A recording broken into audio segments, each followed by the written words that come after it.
जय जिजाऊ, जय शिवराय बांधवांनो. समाज व्यवस्थेने, धर्म व्यवस्थेने स्त्रिया, शूद्र, अतिशूद्र आणि अस्पृश्यांच्या शिक्षणाचा अधिकार नाकारला होता. त्यामुळे ते सर्वच दृष्टिकोनातून मागासले राहिले. राष्ट्रपिता महात्मा ज्योतिराव फुले आपण शूद्र, अतिशूद्र या महिला मागासलेल्या का आहेत या संदर्भात चिंतन केलं, मनन केलं आणि त्यांच्या लक्षात आलं की या सर्वांचं मूळ हे अज्ञान आहे, अशिक्षितपणा आहे. त्यामुळे ते म्हणतात, विद्येविना मती गेली, मतीविना नीती गेली, नीतीविना गती गेली, गतीविना वित्त गेले, वित्तविना शूद्र खचले, एवढे अनर्थ एका अविद्येने केले.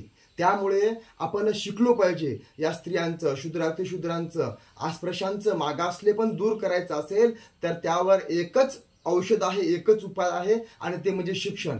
त्यामुळे शूद्र, अतिशूद्रांनी, स्त्रियांनी शिक्षण घेतलं पाहिजे, त्यांच्यासाठी शाळा सुरू केल्या पाहिजे, त्यांना शिकवलं पाहिजे. हे असं फक्त बोलून ते थांबले नाहीत, ते उक्तीप्रमाणे प्रत्यक्ष कृती करणारे होते आणि त्यांनी प्रत्यक्ष शाळा सुरू केल्या.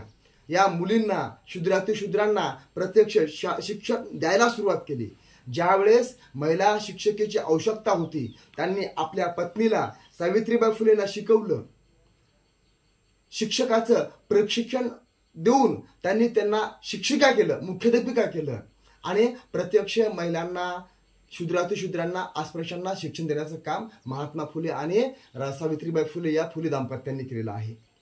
त्यांच्या शाळेमध्ये शिकलेल्या मुक्ता साळवे, आमचा धर्म कोणता, मुस्लिम समाजातील पहिली स्त्री शिक्षिका फातिमा शेख, मराठा समाजातील पहिली स्त्रीवादी संपादिका तानुबाई दिरजे, मराठा समाजातील दुसरी ताराबाई शिंदे यांनी स्त्री पुरुष तुलना नावाचा स्त्रीवादी ग्रंथ लिहिला.